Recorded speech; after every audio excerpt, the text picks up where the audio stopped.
Good morning, Morai Rabotai, Bruchim Abayim. We're continuing on Masechet Rosh Hashanah. We're on Daf Chavav Amud Aleph, seven lines up from the beginning of the wide lines. The Amud is being learned as a Zechut Rufa Sheba for Rachel Simcha Bad Nahid, Daniel Moshe ben Frangis Avraham, Binyamin Bat Rina, Kela Bat Nazi, Sigalit Bat Yafa, Levi ben Leah. That should all have Rufa Shema B'toch Shar Chol Israel. The Amud is also being learned. Leidu Nishmat Harav Moshe Yisrael ben Harav Binyamin Alav Shalom, Harav Ezra David ben Raftali Halevi Neuberger Alav Shalom, together with Esther Bat Yehuda, the Neshamot Shudavan Aliyah. This month's learning of the community has been graciously dedicated by the Shei family. Should be an ultimate zchut for their mishpacha. Amen. Amen. So the last piece that we did was a fantastic piece by Rosh Hashanah. Used to say this every Rosh Hashanah of why the shofar of a cow is pasul, and the Gemara says, well, because it's not called shofar, it's called keren, right? It's called keren. I said, well, other shofars also are called keren. I said, no, the other shofars are called keren, but they're also called shofar. This one is only called a keren, and it's pasul. Another reason, the second element was given was because the shofar, if it's going to be, it's coming to remind HaKadosh Baruch Hu of our zchuyot, we really need it as an advocate, and advocacy cannot be done by the prosecuting agent. And power cow, it's never has been positive. When you remember the story of Egel HaZahav, that the Torah says, for Dorei Dorot, I'm going to be cashing out this Avera. So it's something that's remembered always in a negative light. Therefore, we can't do it, just like we can have gold when the Kohen Gadol goes into Kodesh HaKodashim. Gemara says, what do you mean you can't have gold in Kodesh HaKodashim? Have you ever been there? I mean, the Parochet, gold. Keruvim, gold. The cover in and out of the Aron, gold. He says, no. We're talking about the person going in with gold. But says, okay, but why do you think he's going in there? He's taking the Torah, having the machta, gold, the spoon, gold. He says, no, we're talking about something that he beautifies himself. It's considered for the kavod of the person. Well, it's something that's mitzvah for, we understand. It has to go there, he has to go there. But he cannot be wearing something that's supposed to be beautifying him when he comes in contrast with the sin that Aaron HaKohen did, and hence no bigdei zahav over there, right? This is good, but that's only inside. Outside he wears it on Yom Kippur, in the day of Zikaron. Outside he wears bigdei zahav. So yeah, that's only inside. That's a problem, right? In the inner sanctum of HaKadosh Baruch Hu, you can't have that memory of the golden calf of Egel HaZahav, which is fine, but shofar is not inside, it's outside. When it says yes, correct, but shofar is so powerful. Kevan de lezikaron atya is coming to bring our most intimate relationship with HaKadosh Baruch Hu out. That zikaron, Hashem remembering us, Hashem drawing us close, and that is equivalent of inside Kodesh HaKodashim. This is what my shiur is to say. It's the moment of shofar is something that we mention over here oftentimes on Rosh Hashanah, that the moment of blowing shofar is a moment of every individual standing in Kodesh HaKodashim is something very powerful and very beautiful. And the Gemara answers how the machloket works, that perhaps that is the way Chachamim see it, but the Mishnah had Rabbi Yossi that said, Kol shofarot nikru keren, and he basically held that the shofar of a cow is maybe kasher in that way, and we have to now know what exactly he would answer to that. He was not so taken by the fact that the shofar is the zikaron atya, it's not bifnim, it's not in the Kodesh HaKodashim, and it should be fine, right? That's how he would argue. Now, we're still not done with this concept, so the Gemara is going to now further discuss this question. Abaye said no. The reason of Chachamim and the reason of Rabbi Yossi is different. It's not because of this whole lifnai v'lifnim, is for a different reason. Hainu ta'amayu derabanan, because shofar echad amar Rachmana, Hashem said one shofar. V'lo shnayim v'shlosha, not 2 or 3 shofarot. If you put few shofarot inside each other, right, you fit them perfectly, like a cover. They cover each other. It's 2-layer shofar, 3-layer shofar. That's kasher or pasul. It's pasul, right? So says Abaye, by the shofar of a regular animal is one solid piece of like a bone-looking piece of horn, and that's what it is. By a cow, the shofar of a bull, a cow, is layers and layers and layers. Every year it becomes bigger, thicker. It's like a tree. The trunk of the tree has different layers in it. This also has a different layer, so you can see layers in it. It looks like you have multiple shofarot into each other, and therefore it's a problem, says Abaye. So Hainu Tamayo Darabanan, shofar echad amar Rachmana v'lo shnayim v'shlosha shfarot v'hai de para kevan de kai gildi. It's layers and layers. Mitchazik shnayim v'shlosha shfarot. Even though that's one, but it looks like 2 or 3 shofarot, and hence the problem. V'atana mipeneshu keren, says Gemara, but that's a very beautiful suggestion, but it doesn't say that in the Mishnah. The Mishnah says, Mi pereshu keren. Says the shofar of a para is pasul because it's called keren, not shofar. That's what the Mishnah says. Says Abaye, Chada ve'od kamar. The Mishnah is saying more than one thing. Chada ve'od, one and another reason. Chada the shofar echad amar Rachmana v'lo shnayim shlosha. One is there has to be one shofar, not something that looks like 2 or 3 shofarot. And aside from that, ve'od mipeneshu keren, because it's called keren. Now that you have 2 reasons according to Abaye for Rabbanan, you also have to explain 2 reasons according to Rabbi Yossi, who says the shofar of a cow is kasher. So how would he explain this? Rabbi Yossi, first white line, Amar lecha, Rabbi Yossi would say to you, this that you say has to be 1 shofar, not 2 or 3 shofarot. These are completely stuck and attached to one another. And therefore, even though that looks like that a little bit, it's considered 1 shofar. We're not really concerned of how it looks. It's 1 shofar of 1 animal, right? And we're not interested in how it looks. We're interested in what it is, and therefore it's kasher. And this that you said, it should be pasul according to Chachamim because it's called keren, not shofar.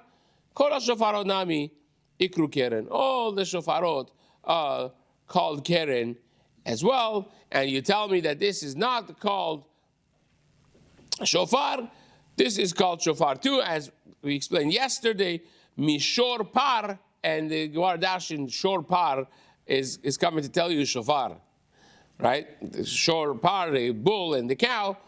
That pasuk, the korban that Adam HaRishon brought from the original korban of the world, that was a bull. It says shor par was a large animal, but shor par also is coming to teach you like that shofar could be from shor and par because it's called shofar. My mashma the hayubla lishna de dichrahu. Now the Gemara says, fine. Now we have this clear, but you said originally, right, that shofar is the language, the yovel, bimshoch hayovel, right? Yovel means a shofar, and it means an ayil, right? A ram. How do you see that yubla is the language of an ayil, of a male ram? Where do you see that? Says the Gemara, the Tanya, because we learned in Braita, Amar Rabbi Akiva. Rabbi Akiva, we spoke about this before. We will at some point speak about this more because it's a fascinating thing. Rabbi Akiva wasn't just the source of Tarash Baal Peh, that his name, like the Gemara says in Yevamot, his name was going from one end of the world to the other end of the world. quite literally in the Jewish world. It's not just because he was famous because of his chokhmah, which he was, and it's completely true compared to Moshe Rabbeinu, all of that, right? By the way, Rabbi Yehuda Nasi, who was a tremendous, tremendous light to Klal Yisrael, and we should really talk about him as well. At some point, maybe next year we'll spend some time on Rabbi Yehuda Nasi. The Gemara says that V'zarach Hashemesh Uba Hashemesh, that HaKadosh Baruch Hu governs the world in such a way that before a tzaddik is taken away from the world, HaKadosh Baruch Hu plants another one into the world.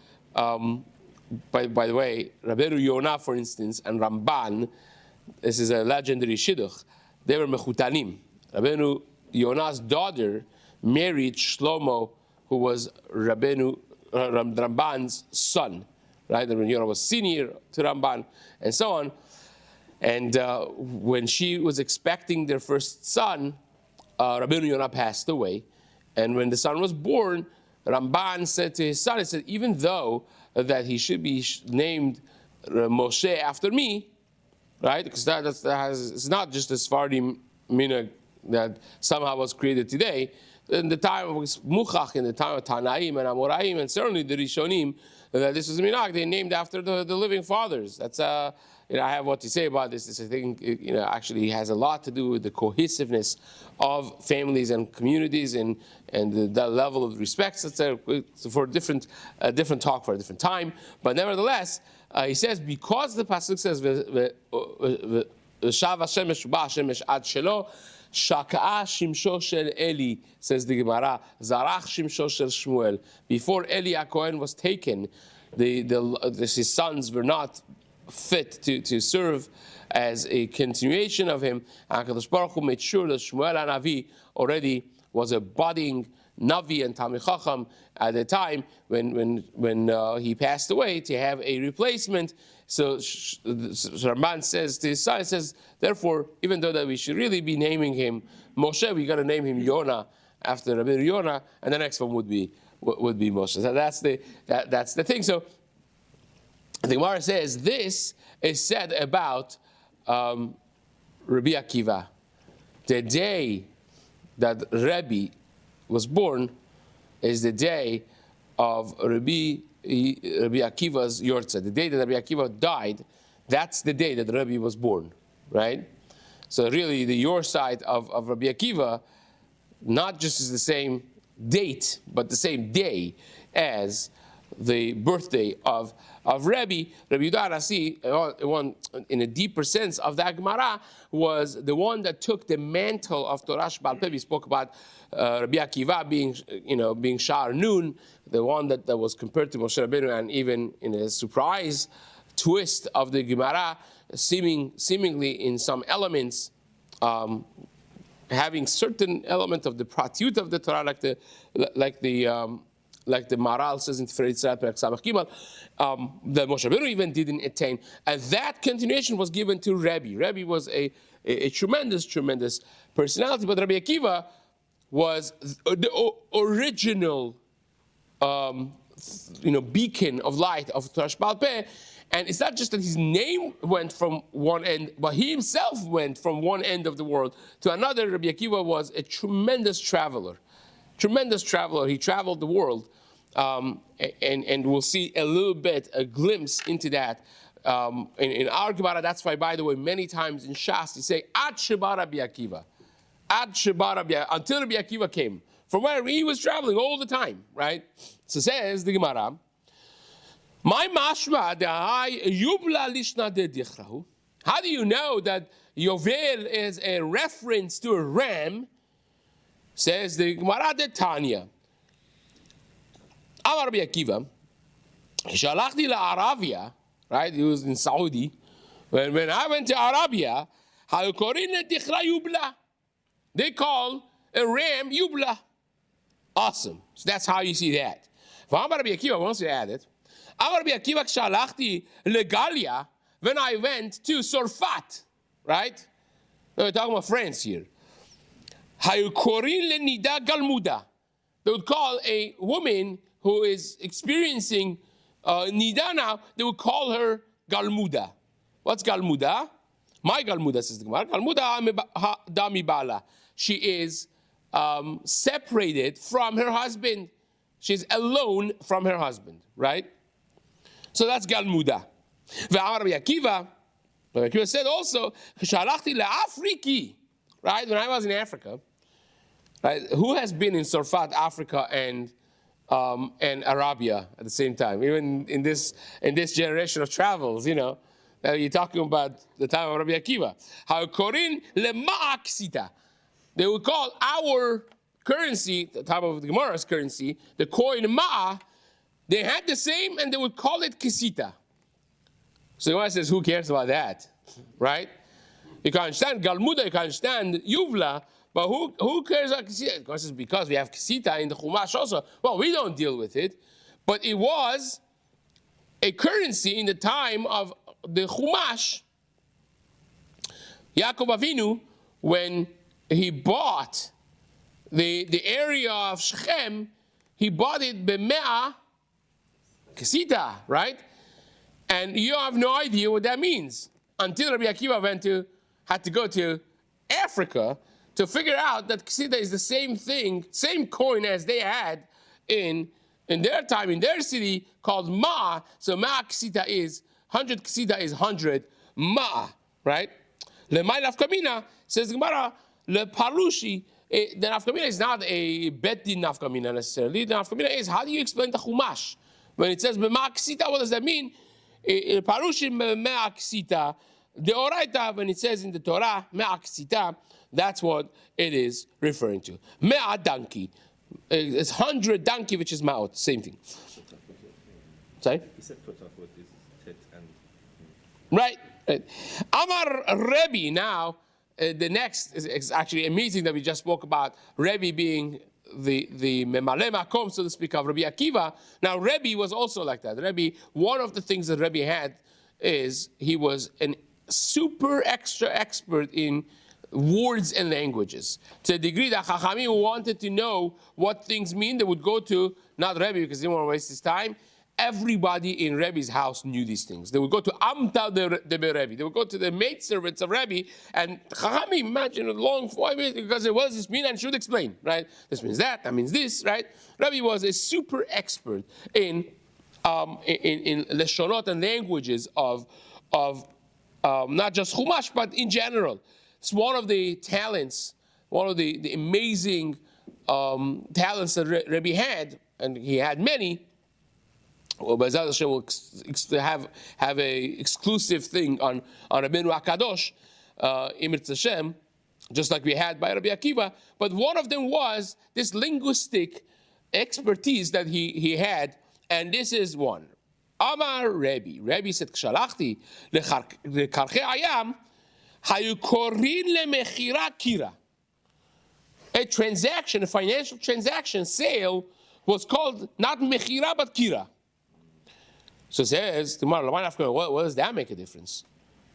And it says the Gemara, Le Parushi, that also is coming to teach you a little difference of how you will explain a pasuk when, again, Yaakov Avinu is speaking to Yosef, a private talk before he died, and he says, look,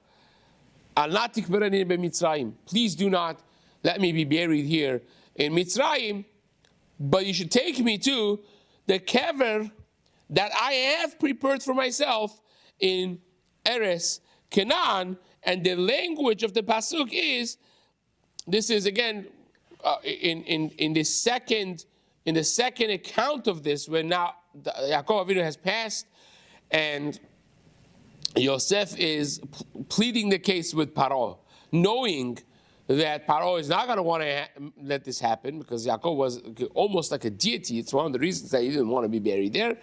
They felt that he was a source of bracha, because when he came, the Nile came up, and the 7 years of famine, right?